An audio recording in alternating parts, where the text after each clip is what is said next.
Support dan resistance. Benarkah bisa kita pakai dalam trading?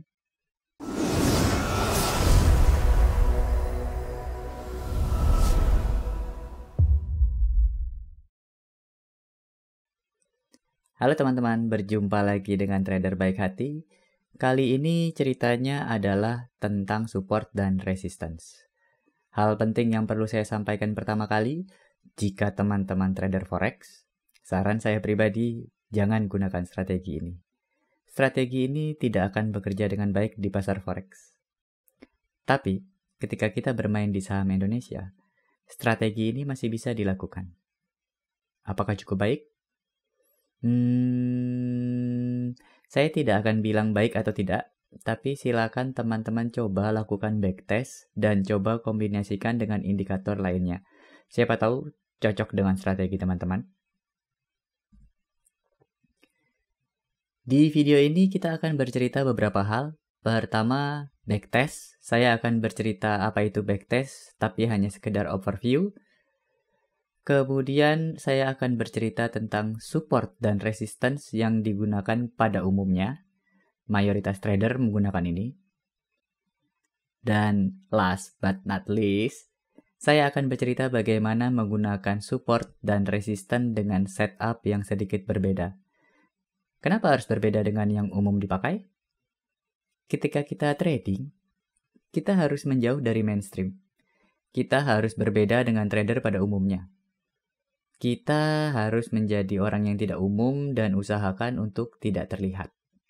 Selalu ingat, kita berada di pasar yang liquid dengan modal yang tidak sebanyak para penguasa pasar.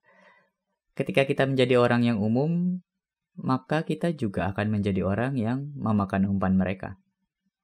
Itu sebabnya saya menyarankan tidak menggunakan metode support dan resistance di forex. Karena mayoritas yang bertransaksi di forex adalah trader. Kita akan menjadi sangat umum dan terlihat gerakannya ketika menggunakan metode ini. Sedangkan pasar saham di Indonesia, selain trader masih ada investor dan jumlahnya masih cukup signifikan.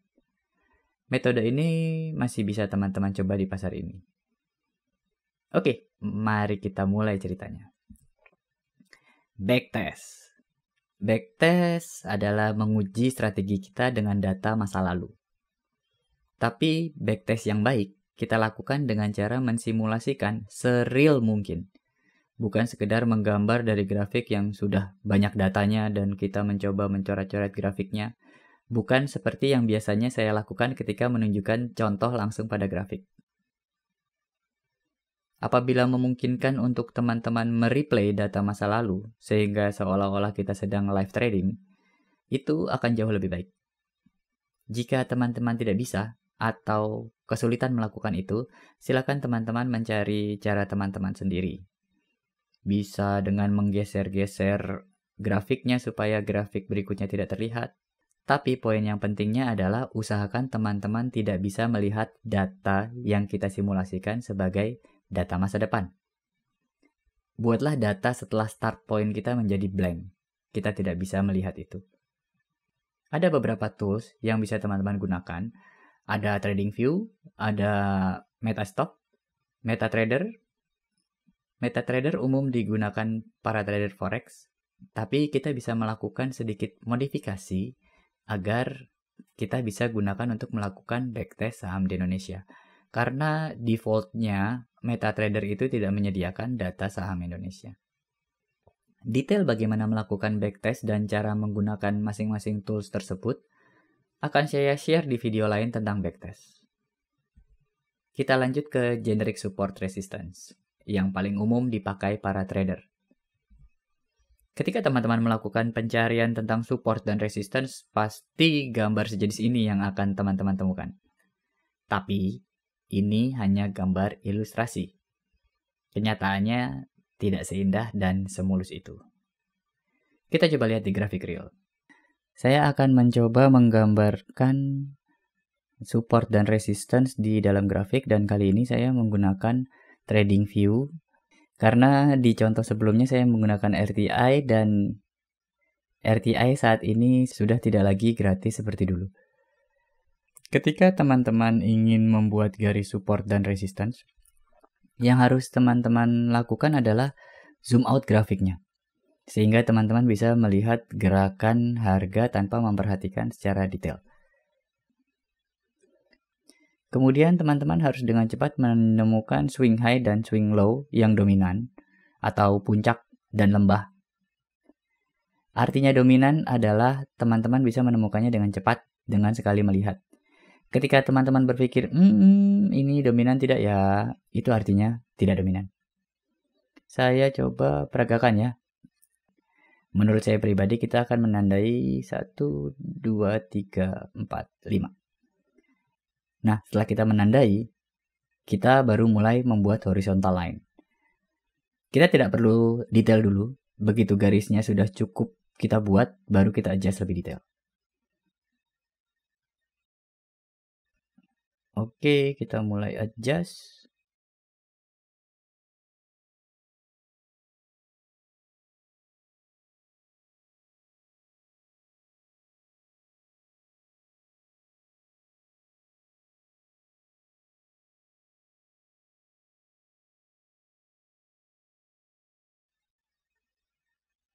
Dan tara, jadilah support dan resistance kita. Tapi teman-teman bisa lihat ya, hasilnya tidak seideal di gambar sebelumnya. Ada yang menembus garis, kemudian kembali lagi. Itulah kenapa dibilang tidak ada strategi yang 100% akurat.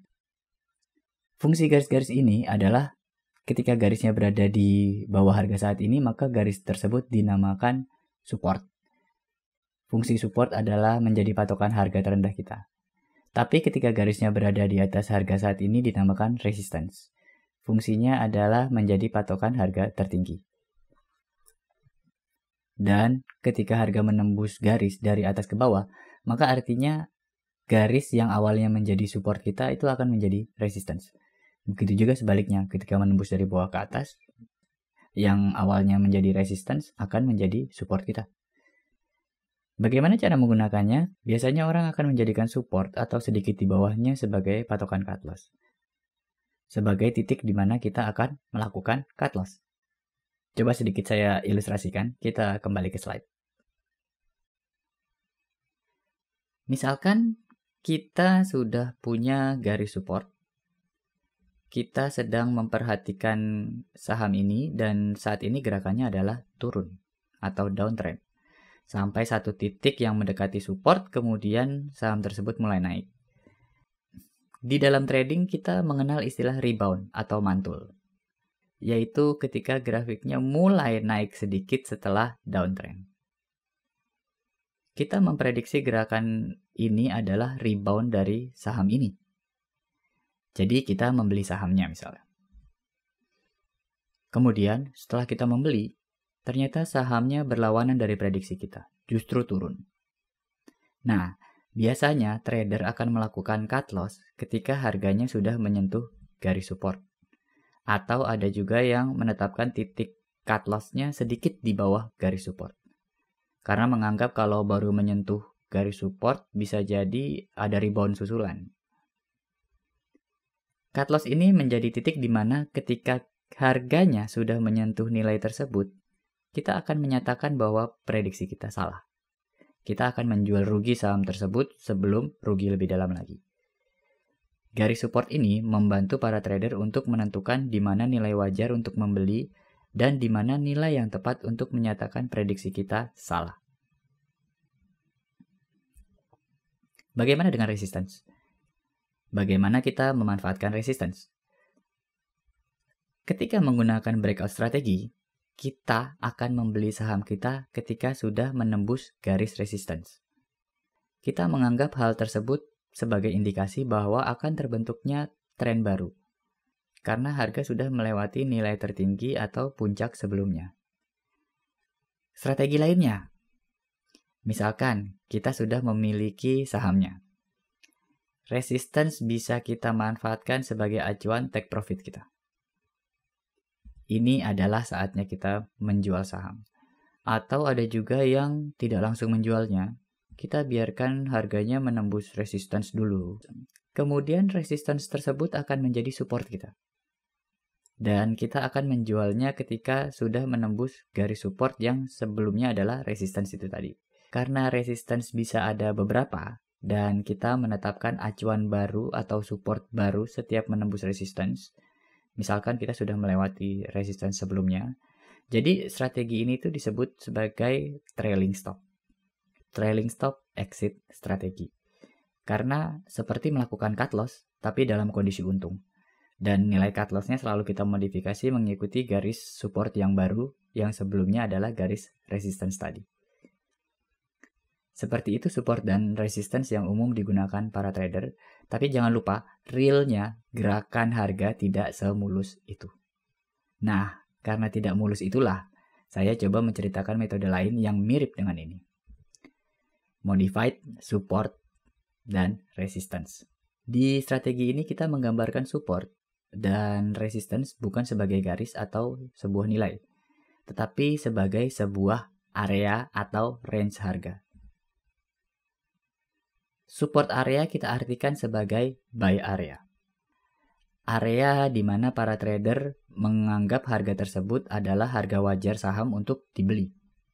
Dan di area ini keinginan orang untuk membeli jauh lebih besar dibanding menjual. Dan resistance area kita artikan sebagai sell area.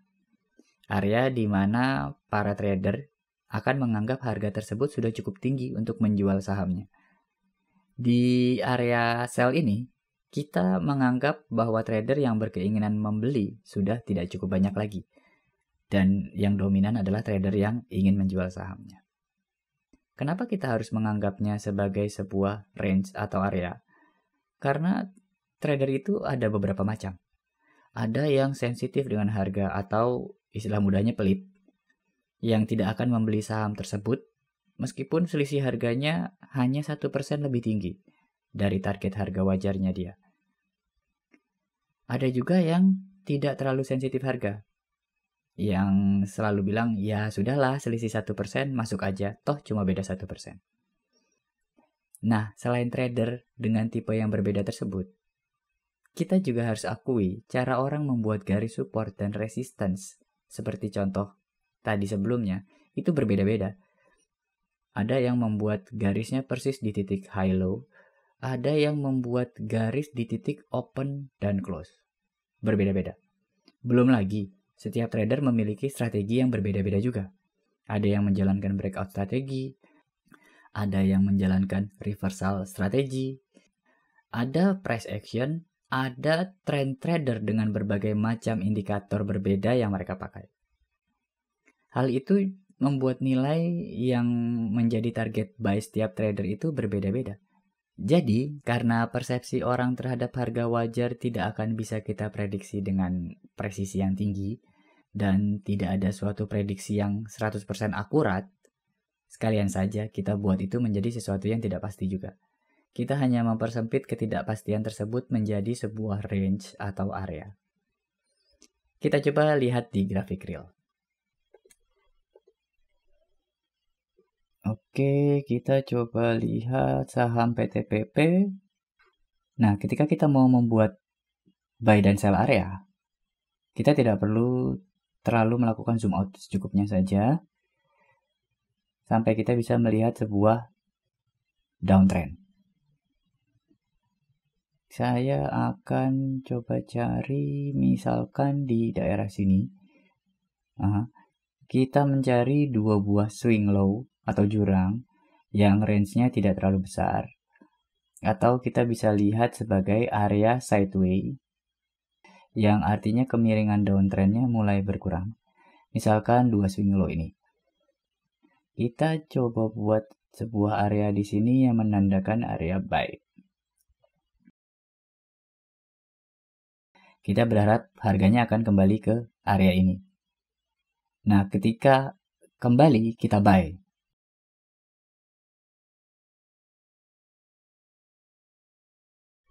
Kita akan coba sedikit mendemokan. Yang saya pilih grafiknya adalah Adaro. Oke, sekalian saya coba peragakan bagaimana melakukan backtest.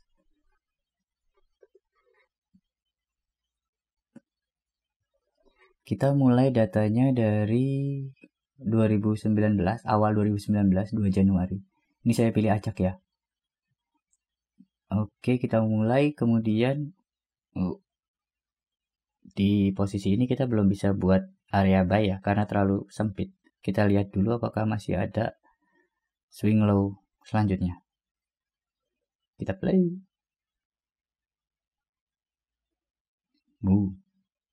Ternyata naik. Oke, berarti itu swing low-nya sudah terlihat. Kita coba buat area buy-nya. Kemudian kita play lagi. Yuk, grafiknya mulai naik. Kemudian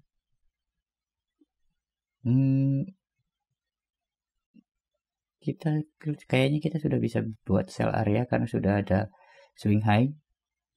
Kita coba buat sell area. Saya pilih warnanya menjadi merah supaya menandakan itu area kita menjual. Kita play lagi. Ternyata tembus sell area kita.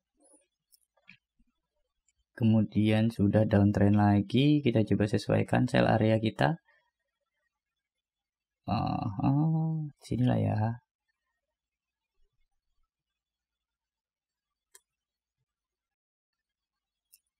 Kita lanjut.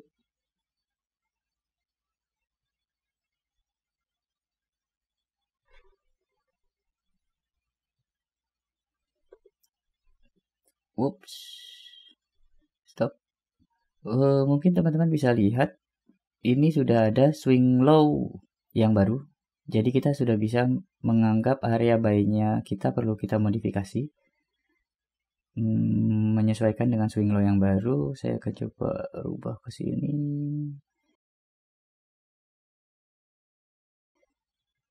Yep, kita play lagi. Oke, dia mulai masuk ke area buy. Oh ya, kita akan coba pakai strategi ketika sudah 2 candle bullish, maka kita akan membeli di opening hari selanjutnya. Oke, 2 candle bullish.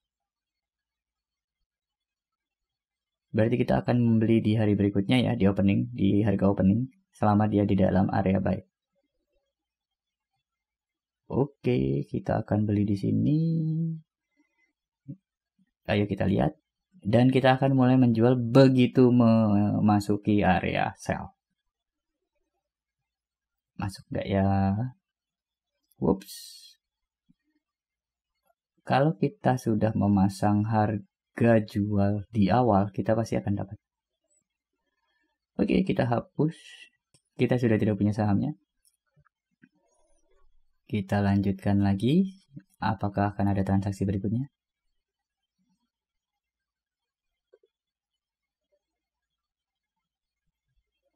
Masuk.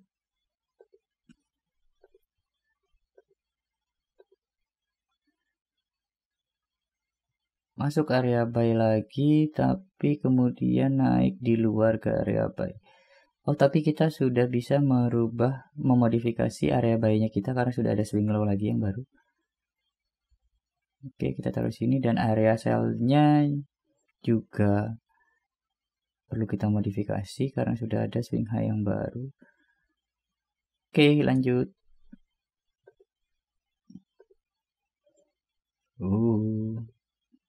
Mungkin teman-teman akan mulai merasa menyesal tidak mengambil order ini, tapi jangan emosi, harus sabar main saham.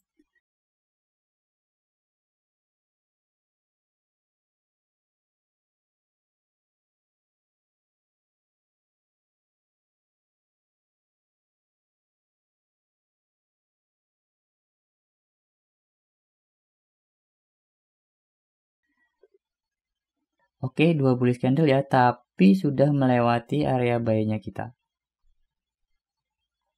Kita akan beli ketika dia menyentuh batas atas area buy. Kalau ternyata di luar area buy ya kita lewatkan order kali ini. Oke, dia turun berarti harusnya kita buy. Nah, tapi kita perlu memodifikasi area buy-nya karena sudah ada swing low yang baru.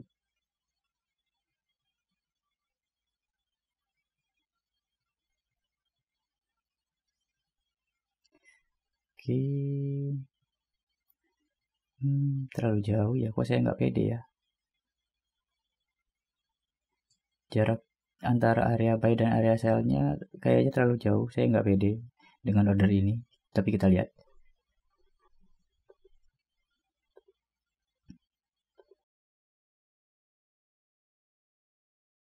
Iya, betul. Kita rugi. Kita cut loss begitu keluar area buy.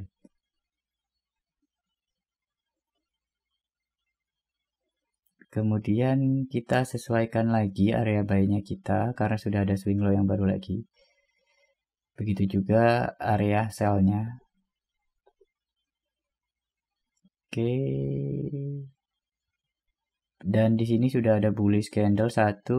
Kita lihat apakah bullish candle selanjutnya muncul. Ya, muncul. Ups. Ternyata dia hanya menyentuh area buy di lowest price. Kemungkinan besar kita tidak akan dapat saham ini karena di lowest price itu biasanya cuma sebentar banget. Jadi saya menganggap ini lewat ya. Kita lanjut.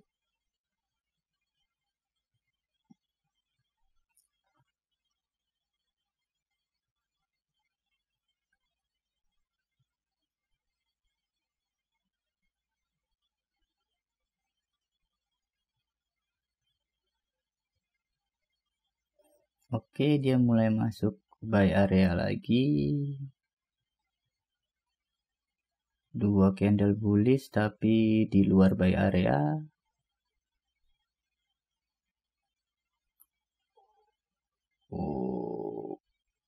Oke, kita melewatkan order ini.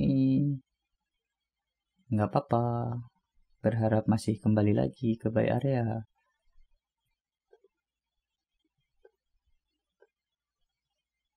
Kita geser sedikit buy area dan sell areanya. Kita sesuaikan juga.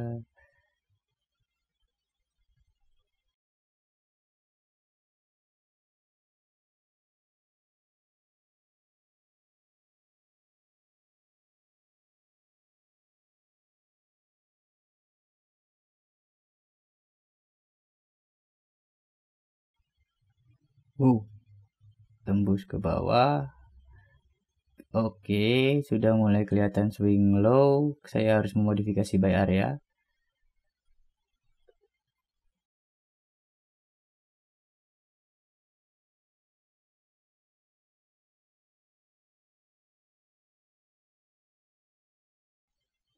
Kita lanjutkan. Wah, ternyata masih tembus lagi. Kita perlu modifikasi lagi.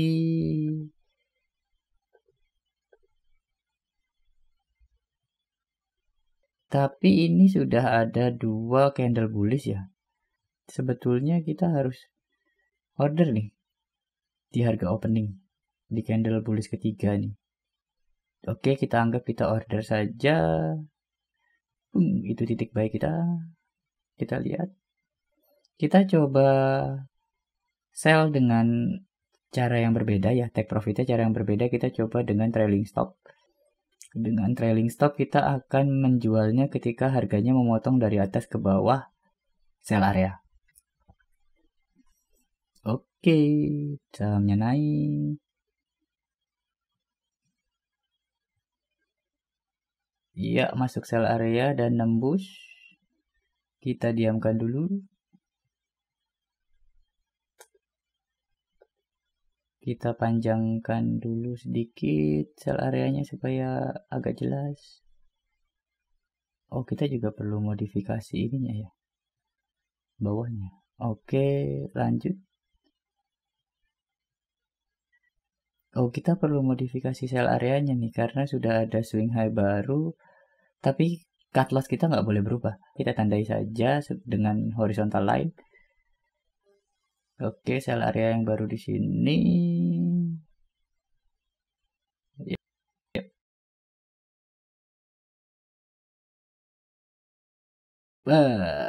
Sudah memotong cut loss kita. berarti order sudah kita close dengan posisi untung. Itu saja demonya supaya tidak terlalu panjang. Silakan teman-teman sesuaikan sendiri dengan strategi teman-teman. Siapa tahu metode ini bisa cukup berguna di dalam strategi teman-teman.